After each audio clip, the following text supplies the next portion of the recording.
Hey, hey.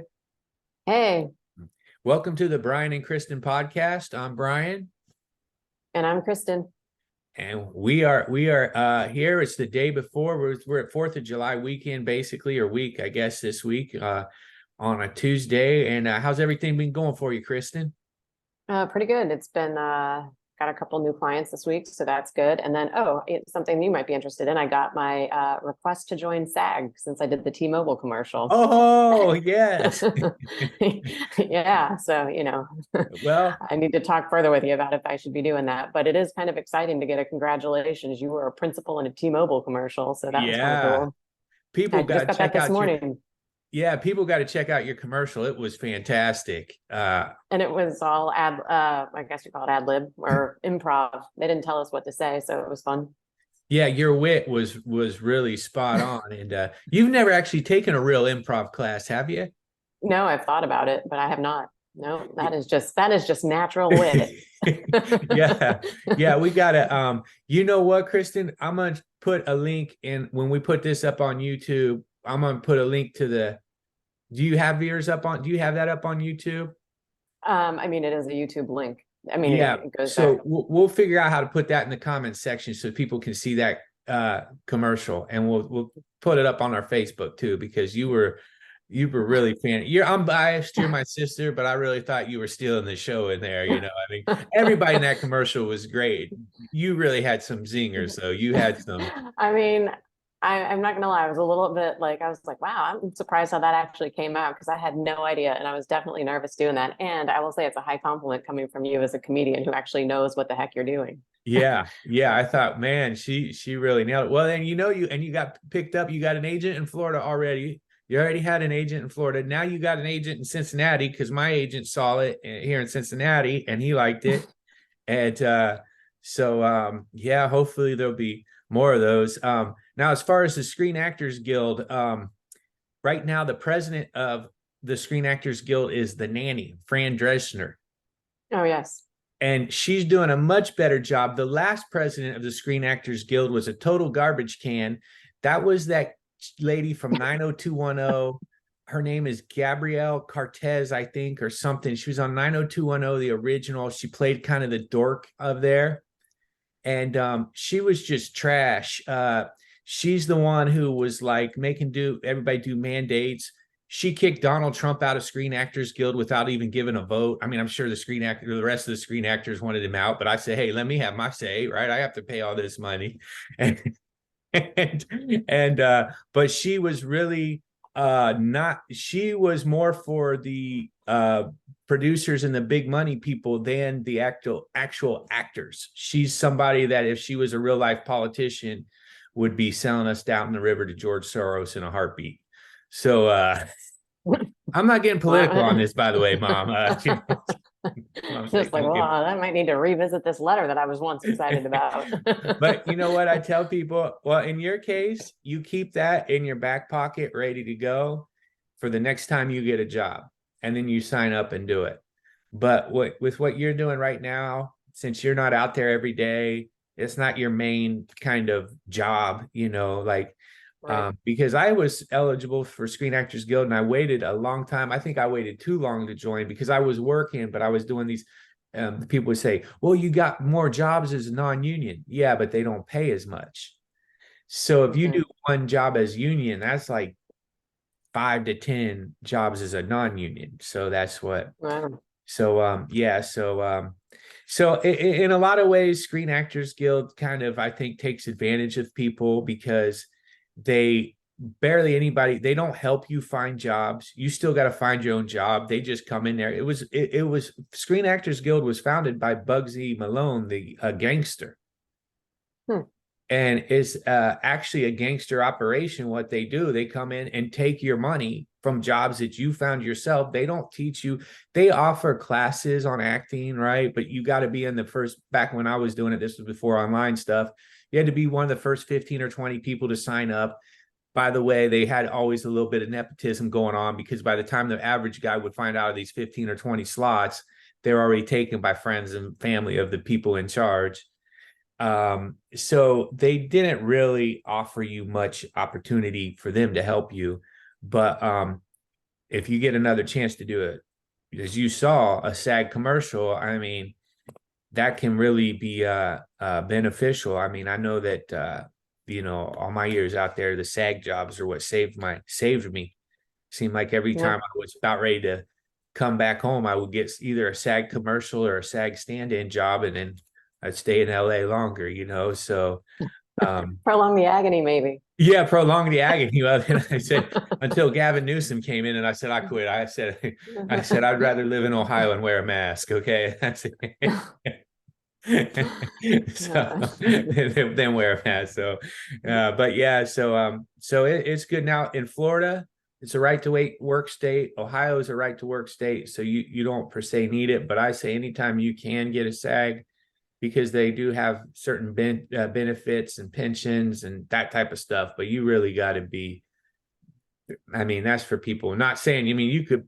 I mean, who knows? When You could you're book saying I'm not a full-time no, actress. you could. Who knows? You kidding. might become the spokesmodel. You might become the next Flo for all we know. I mean, if only I could become the Flo for T-Mobile. well, you know what? I feel like it's the people who aren't really trying to do it that get it. That I happens mean, so much. seriously, this was a national casting call. I couldn't believe it. I was like mind blown. I was like, how did I get this? Like, Yeah. so, and and people have like agents and working hardcore, and we're all like, that was what was so great about the experience, is that everybody was like so humbled to be there and so excited that it made it so much more fun, because everybody just felt like, what an opportunity. Yeah, and I feel like everybody's performance in that, I thought all the people in there were excellent because they were all authentic.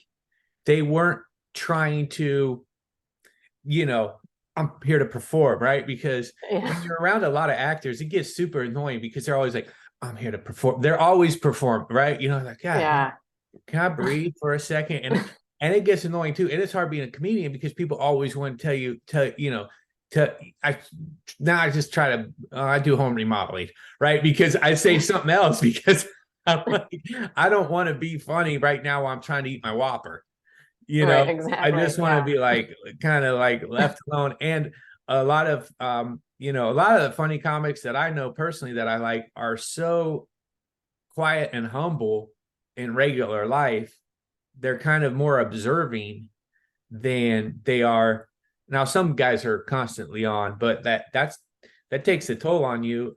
Look at Robin Williams, Yeah. Yeah, because they so expect that. yeah, because he had to constantly, and he couldn't ever be, and no one could ever, he could never let somebody top him, right? He always had to be, and that just, I mean, that must have been exhausting. Now, that guy was a genius, though. I mean, I've never seen anybody jump in and out of so many characters, but you get good at it from doing it all the time. But I think that could be super exhausting. So I'm happy to hear that you're in the Screen Actor. You can join the Screen Actors Guild, and I'm glad that Fran Dresser's the president while you get that letter instead of that lady Gabrielle, whatever her name is. I really did not like her, man. She was not given. That was not a democracy when she was in it, man. That was a dictatorship. But Duly noted. Okay. so that's over. Now you got Fran Dresner, the nanny. She's pretty cool. Fran Dresner got some criticism because she wanted the actors to go back to work without having to take the vaccine. And of course, all these people in LA went crazy and were calling her the same thing they call everybody they don't like. All of a sudden, Fran Dresner's racist. I said, I don't think the nanny is racist. Okay. so anyways, but yeah, well, I just got back myself. I did a show. I had a great show at Bradford at the Lazy R campground. I mean, these are my people, man. It's too bad that around here there's just not more people, that I can do shows in front of, because I would be quite content if I could just stay in Ohio and do shows. So if anybody's watching from Ohio and a bar or a place where you'd like to see me go and perform, let me know, because I would prefer, because the next night I had a great time. I went to Long Island and performed at a party, and it was great people, a lot of fun. Kids were swimming right beside where I was performing. It was Oh God. but I They go were in there and like, I'm only gonna, cannonball. what's that? They were like yelling cannonball in like the Cannonball, let's middle get of the your. comedian wet. No, they were respectful and they were listening and laughing. But I had to go, and I'm they're gonna have fireworks, and then I look on my phone to see how I get back to the shuttle to get me back to the airport because I just took the train to Long Island from the airport, and then it said the bus is leaving in 20 minutes, and if you miss this bus, you won't get another bus until 6 in the morning. And I'm like, well, my flight leaves at 6 in the morning, and Oh I'm an no. hour away from the airport, and I don't know how much an Uber would cost from probably everything I made. So, Right. so I'm like, I don't want to lose money on the gig. So I had to leave early, which I would have loved to stay because, like I said, they were really, really cool people. And but I was up all night just kind of, okay, take this train, this, looking at my phone went dead. You never realize how much you Uh, are spoiled by your phone until it goes dead. yeah. So And that's a regular occurrence for you, that dead phone and walking around with a phone charger. that's true, right? It I is true. You're always are looking for a phone charger. And I've never seen anybody have a dead phone more than you. I don't understand it. You have like half-life battery. Maybe upgrade to T-Mobile or something. You got a problem. Yeah, better upgrade from Boost to T-Mobile. Yeah, something. I just like the cheap prices on Boost, but you know what? You're not the first person who has mentioned that I'm always out of battery, and I constantly have that in my pocket. So the charger, I mean. So yeah, so that's kind of what I was. So I just literally I think I slept. So before I flew out, I went to Bradford, did my show. I slept like from 2 a.m. to 4 a.m. Got in my car, drove to Columbus, got in the airplane, slept on the plane. I'm good at sleeping on the planes. And I always tell the pilot, you did a good job. I didn't wake up. And they go, that's the best compliment you can get. That's so good. I want to use that. I want to use Yeah. that one. Yeah. I'm the same. I just put me on the plane. I'll be asleep before takeoff. Yeah. As long as I don't wake up, as long as when I wake up, there's already people that are exiting the plane. Good pilot, good pilot. And even, Yeah. usually when you hit the ground though, you do kind of feel that and wake because there's that excitement in the air. Everybody's, and people who don't like to fly are really grabbing the seat in front of, oh my God. So speaking of flying, that's our topic today. Yeah, I was just going to say that. So yes, exactly. And it's by our wonderful and lovely neighbor slash person who helped us growing up, Diane Barbie, who her sons Brian and Brad are our friends, and we were talking about walking pigs, and how I used to go over there and walk the pigs, and how you were in 4-H and everything, and because they had the pigs, and her question was, do pigs fly? What do you think, Kristen? Okay, so I would have probably said no at a prior time in my life, but after doing a whole bunch of like personal development and spiritual development, I've seen things happen that I didn't know could happen, like me communicating with dead people, right? I didn't think that was possible. So I'm going to say I'm not sure, but we don't know. I think there's a lot of things we don't know about, so there might be a good possibility. Well, I'm going to say pigs do fly, and I can give two reasons why I think this. Okay. First reason why is all dogs go to heaven, all pigs go to heaven. So you got to fly to get to heaven, right? Okay. Mm-hmm. Second reason is, what did Dad call cops? This quote unquote from Howard Swinehart, pigs. It's pigs. Okay. A guy whose last name has swine in it. He used to walk around calling cops pigs. Okay. So our dad was a defense attorney, and he was always in court battling with the cops. And I've talked to several cops who dad would put them on the stand and grilled them, and they always used to say, man, your dad would give us a hard time, but we loved your dad. And you know what? Even though he gave us a hard time, we know he loved us too. But he was going, oh, those pigs arrested my client. They didn't come in with a proper warrant. Those damn pigs. God, So, definitely couldn't say that today. Yeah. I mean, you shouldn't have been saying it then, but shoot. I could, in his files downstairs, I found some stuff. He's writing those yellow. The pig came in this, and they weren't just like, and some of them were like transcribed in the court. He's calling in court. God. So you figure that I'm gonna call police because I don't want to get in trouble. I can't defend myself like Howard Swiner. Our podcast will get shut down before we even get it going. Like, what is going on in this one? Oh my God. Well, they were going good. They were building followers. They were on Spotify, but in episode 6, they started calling the cops pigs. And Thanks, Dad. We're trying to be successful in something. Yeah, but you figure if Dad can call them pigs, and that's a word of pigs, and cops can jump on an airplane and fly like I did today, so pigs can fly according to. Oh my God, that actually is that's clever. I was driving on the tractor, and I thought about that. I was like, can pigs fly? And I said, well, Dad called cops pigs, so they can get on a plane or a helicopter. So yes, pigs can fly. Oh my gosh. All right, well, there we go. We answered that question, and we'll take anybody has some up and coming questions. Please let us know. We got a question for next week, is why I don't follow anybody on Instagram.